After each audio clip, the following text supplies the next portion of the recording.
ఈ వీడియో చూస్తున్న నా ఇంజనీరింగ్ గ్రాడ్యుయేట్స్ అందరికీ, స్టూడెంట్స్కి, ప్రతి ఒక్కరికి నమస్కారం. ఒక్కసారి కరెంట్ ఎంప్లాయ్మెంట్ స్టేటస్ ఏంటో మనం గమనించాలి. ఈరోజు లాస్ట్ 1 వీక్ నుంచి కంటిన్యూగా రెగ్యులర్ అప్డేట్స్ చూస్తున్నాం మనం, న్యూస్ అప్డేట్స్. ఇప్పటి వరకు ఉన్న ఎన్నో ఐఐటీస్, ఎన్ఐటీస్ అండ్ మంచి మంచి యూనివర్సిటీస్ ప్రతి ఒక్కటి తన ఎంప్లాయ్మెంట్ రిక్రూట్మెంట్ అనేది తగ్గిస్తూ వెళ్తుంది.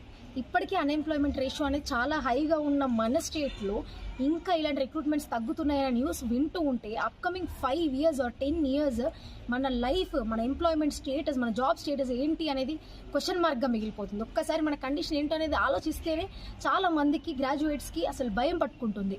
అలాంటిది ఈ కేసు మార్చడానికి ఏదైనా అవకాశం ఉందా అని చాలా మంది వెతుకుతున్నారు. అండ్ 100% చెప్తున్నా, అలాంటి ఒక అవకాశం ఉంది. ఇప్పటికీ మన కండిషన్స్ మార్చుకునే అవకాశం మన చేతిలోనే ఉంది. మీకు అందరికీ తెలుసు, ఇప్పుడు మన స్టేట్స్లో ఎంపీ ఎలక్షన్స్ అనేవి జరుగుతున్నాయి.